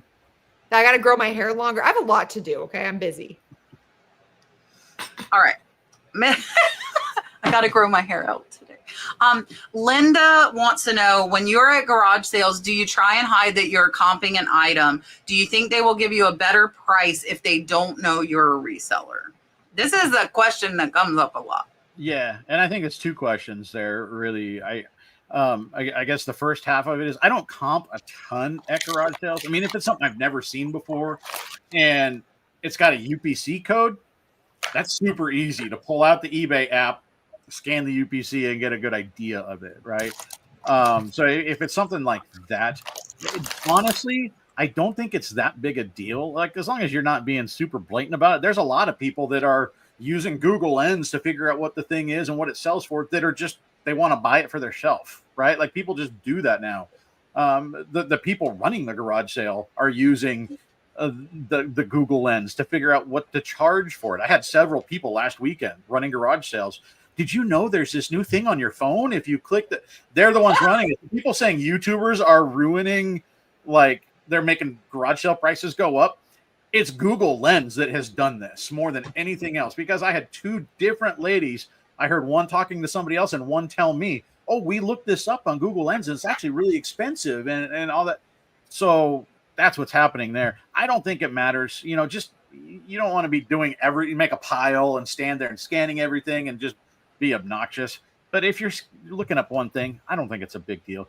And if as far as if they'll give you a better price if they don't know that you're a reseller, there is 1 in 100 people that just hate resellers for whatever reason. There are people out there.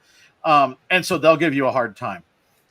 But generally, I tell people what I'm doing. I mean, I have a GoPro strapped to my chest, so it's a little bit more like blinking red light. Like, I get asked that, what's that? And then I explain to them. So it's kind of my body camera. I'm a cop. Yeah. It's hard to hide the fact. That's illegal. Even Don't if I tell go to a people sale that. and I'm not wearing the camera, especially if they have a whole lot, like a collection. It looks like, you know, or a guy's selling a bunch of Harley stuff. I'll tell them, hey, I'm a reseller. I love buying old Harley t-shirts. If you've got that, that's not in the sale, or people have video games or hats or toys or whatever it is. If they've got, it looks like they're a collector of something, or they're trying to, if the reason I always ask when I go to a garage sale, you know, hey, how are you doing? Are you just trying to move out some room? Oh, you know, or, you know, something to that effect. Cause then you'll find out the motivation for them selling stuff. We're getting rid of extra stuff. We're moving. You know, my mother has passed away and we're finally moving through her stuff. So that lets you know, oh, they have a lot of bulk they want to get rid of. Guess what? I'm a reseller. I buy lots of stuff. So I think it's okay to tell them, here's what I do. And it doesn't happen all the time, but every now and again, when you tell people, here's what I do, here's my contact information, they will call you and they know you're buying in bulk and you're going to get potentially a really good deal. So yeah, tell them you resell. Don't be scared of it. I'm cracking up at people. I have never seen these printouts that people are talking about in the chat. Oh, yes, they tape them to the stuff at garage sales. Oh, yeah. Like, what? Even in thrift stores now. It's like, hey, boo, ebay.com. Let me just show you it really quickly. You too could be a reseller if you just put it on the internet. That's wild to me. People are wild. I agree that actually more people are truthfully, first, I don't like say, hello, my name is Tiffany, I'm a reseller, like I'm in AA, but I do say, if someone asks me, I'm like, yeah, dude, I'm totally a reseller because of that exact reason. Twofold. One, I think people are super juiced to get rid of lots of their crap at the same time. But two, I don't know why. The 1 in 100 hates me anyway. They're going to suss it out and they're going to be like, well, I probably hated you before because there's 10 in 100 that hated me actually. So that's 11, I guess now. But I think it's super important to be honest. And at many thrift stores, when I moved, I haven't established any relationships here yet because my life is flipped upside down. But back before I moved here, people were excited to help me. I would have people at the Goodwill be like, hey, I don't know if you want these Tory Burch sandals and slide them over. They're $1. And I felt like there's a lot of camaraderie because I come in, don't be a jackass, hang things up when I'm going through be a good person. That kind of a thing tends to work itself out. But I do genuinely think the Harley Davidson thing is interesting because I was visiting my parents and I saw a lady selling a lot and I just messaged her. I was like, hey, I'm a reseller. How much do you have? She's like, how much space do you have? I was like, you're lying. So I paid like $100 and she gave me like a zillion things. So, oh, this is the greatest day. Look what just arrived. My bartender came. But I think being honest is really helpful, truthfully. Like I have never had a person get mad at me and I have never had a person not go inside and bring out a box of more stuff. Like legit, how much do you want? I'm like, well, how much can my cart fit? And that happens a lot. And most people are actually impressed, right? They're like, oh, that's neat. How does that, like, people are genuinely like interested. And I'm super honest.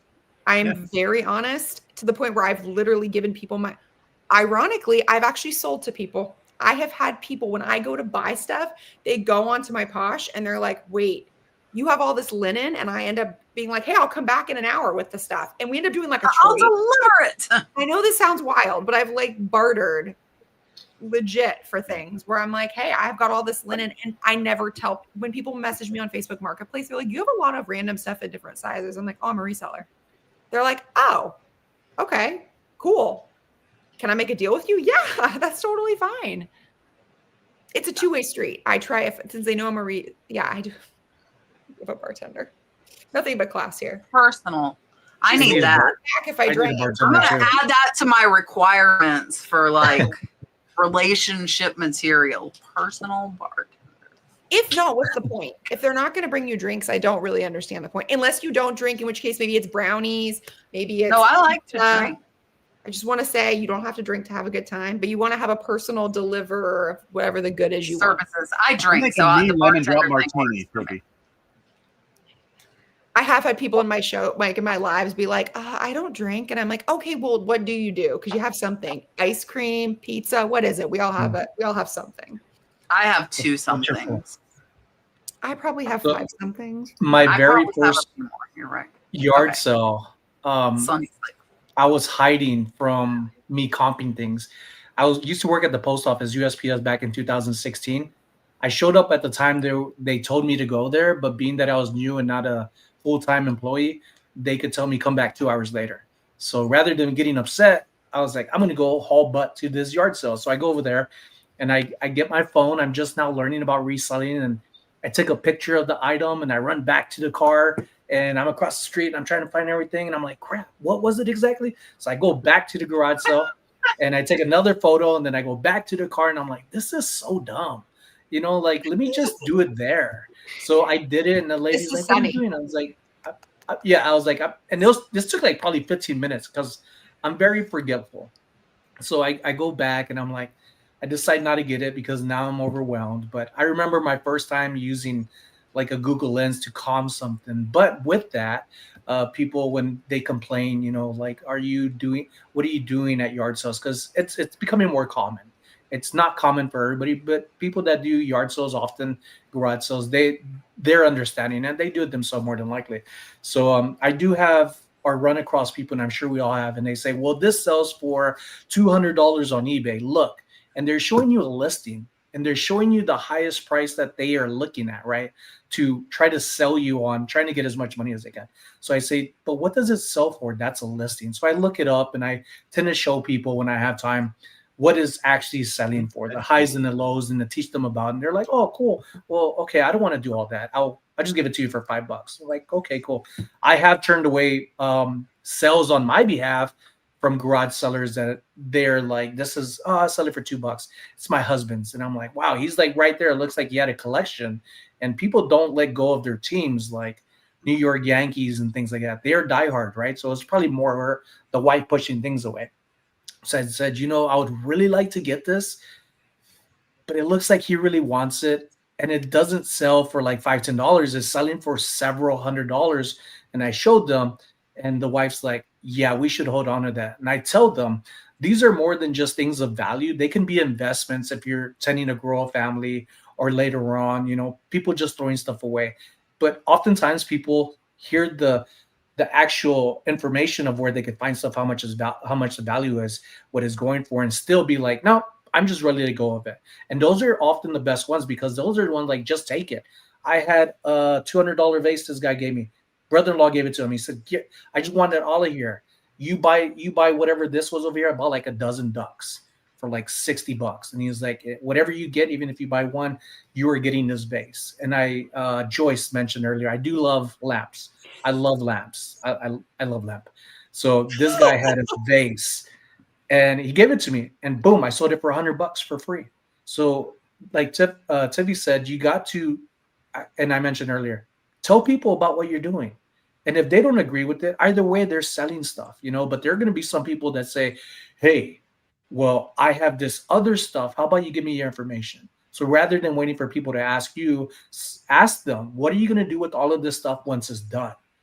Here's my information. If you decide just to give me a really good deal, I'll take it off your hands and do all the work, rather than putting it on the side of the road or spending some time and now repack it, to pack it in a vehicle to take it to, wherever they're going to take it to. So you could find out different ways doing that too. That's worked for me. Yeah, so I do not hide it at all. I'm like Troy. Typically, if I do go to garage sales, I don't go a ton. I like my weekends to go on the boat and go to the springs. So I prefer to do my sourcing Monday to Friday, like a job, and then do my fun stuff on the weekend. But I don't try and hide it at all. If I do go, I do have a camera on. So same thing as like, it's pretty obvious. But and here comes the teacher in me will not die. It will not die. When people do have those pieces of paper and people are like, oh, it sells for this much on eBay, I use that as a teaching opportunity to say it is listed for that. Let me show you what has sold. And show them that is not like, I can price something whatever I want, but that doesn't mean it's going to sell at that. And I have gotten prices lowered because of that, because I educate them. I'm like, no, like, I understand they're listed for this, but let me show you what actually sold. And it only sells for this, so I can only give you this much. And I've got stuff like that. And I agree with telling them you're a reseller. I haven't been lucky enough, like Tiffany, for people to like bring me out stuff, but I have like went to garage sales and there were like hats hanging on the wall. And I'm like, do you want to sell any of those hats? And I have gotten those. So, and I know like Rod was really big on like, do you have any sports cards? Do you have any this? Do you have any that? I don't really do that, but that works very well for people. And I know it's hard to believe. I'm not overly social. I kind of go do what I'm doing and I go. I'm not great at the whole building relationships thing. I do sometimes, but I'm not overly great at it. Just, I'm like a straight shooter. Any of you, I think, that watch me know that. So I don't do small talk overly well. So building relationships takes small talk. I'll give you a hack for Kat. Hack for Kat to get her talking. Like, you think she talks a lot on here? Give her 2 drinks in person. And give her 3. Then I'm line dancing on Fremont Street and people are taking videos. And I'm like, why did you do that? I'm like, yeah, those do exist. But yeah, so definitely tell them what you do. If they don't like it, tough. There's tons of stuff, guys. There's tons of stuff. Don't hide what you're doing. I love what I'm doing. I'm going to tell everybody what I'm doing. Yeah, New Year's, if you watch to them too. Like, I had a lady come into the store today, another bonus of working at a vintage store. People bring things in to sell them to you like you're a pawn shop. And sometimes it's literal junk. Like, sorry, we're just not interested, or I don't have any money today, whatever. But like today's a lady, actually I have 2 of these things. They're sitting back here. I just remembered. So they're not Kachina dolls, Kat, but they're super cool. Oh yeah, those are cool. She brought them along with some I have other to stuff. show you guys the cutest thing ever. Where are they? Those are cool. What did she do with them? I'm gonna cry. She's gonna cry. She brought these and other stuff in, and I explained to her very, very openly. I said, look, I'm going to have to sell this, and I have to make money at the end. So I explained to her, basically, here's the reseller equation. Like, she had other stuff sprinkled around with it, and I said, what I see here, you've got about $200, $225 of eventual sales. Because she came in, she wanted like $75 a piece for those. And so I had to explain to them, like, look, I think they're really cool. I think $75 is top of what I'll get in here eventually for each of them. That's what I'm going to get. So I can't pay you what I think they're ultimately worth. And I said, look, generally, as a reseller, I don't want to pay more than 1/3 of what I think the eventual value is, because I've got 1/3 to the cost. I have to set 1/3 aside for fees, taxes, commission, all of that.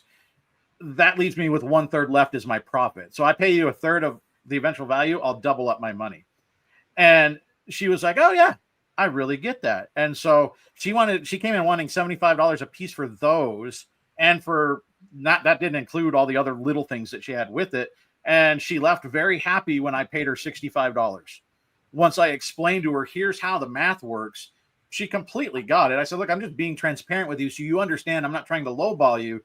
This is where I have to be. And I showed her on eBay, this is where these things sell at. So this is what I'll get of it. And she completely understood. And now sometimes they'll just go, well, whatever, I'll just wait. Okay. And you, like Kat said, there's more stuff at the next stop. You move on. But I think just be honest with people. Tell them what you do and how it works. And more often than not, you're going to get a better deal. I can't wait until Troy is on Pawn Stars and it's his own show, because the way I'm captivated, I was like, yeah, I'm going to buy those. I was sold. Cool. I was committed. All right. It's after 10. We didn't get to a lot of questions, so sorry about, that's why I always tell you to get them in early.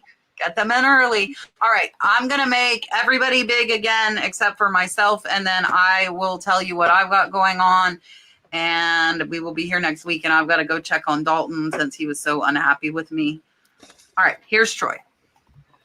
Sorry, I was typing a note in the chat. So yeah, I don't know what I have going on this week. I'm really working on. We kind of took a little bit of a YouTube hiatus. I had so much going on. My daughter was home from college. She's back off to school now. But I also I mentioned it the last time I was on Kat's show. I've been hired on to do football and basketball for one of the local high schools on radio. I worked at the radio station. They brought me back to do some of the sports, and that starts this next weekend. So I'm really busy. So just life is busy, but we're going to try and get the videos back up both on Mountain Man Treasure. And I've done several overnight ghosty investigations with some cool stuff that we'll work on getting on Big Sky Paranormal as well. So that's what I got going on. Perfect. Here's Tiff. Y'all, I'm obsessed with Troy and Sonny and Kat. I think I took away more than I gave, and I'm okay with that.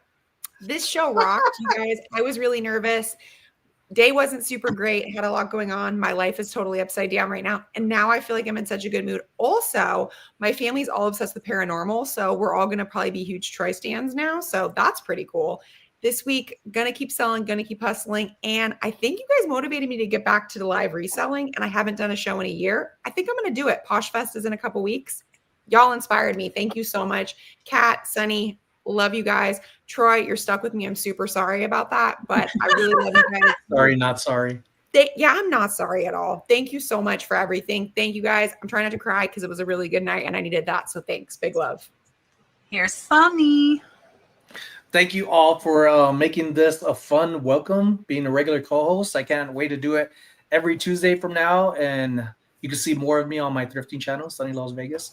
And I would say give these amazing people in the panel a follow, folks. You don't know until you ask. And if we don't know, we'll guide you in the right direction as much as possible. So thank you for being here. And I wish you all an amazing week.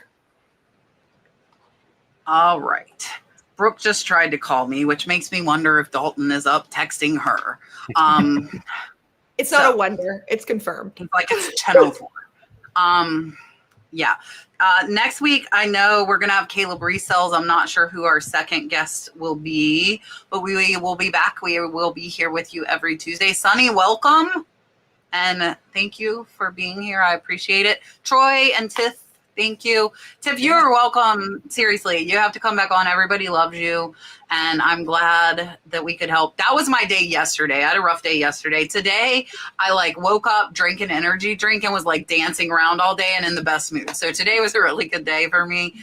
I appreciate all of you in the chat as well. I say it every week, but we cannot do this without you. So we appreciate you being there. And we will see you guys next week. And I don't have an outro. I'm going to try and get better at that. But I keep adding things instead of taking things away. So we'll see what happens with that. I will have a video out tomorrow. What sold Friday will be high dollar what sold. And I'm going to decide what my research video on Sunday will be and record it after we're done here. So thank you all. We will see you next week. Bye guys. Love you now guys. We have to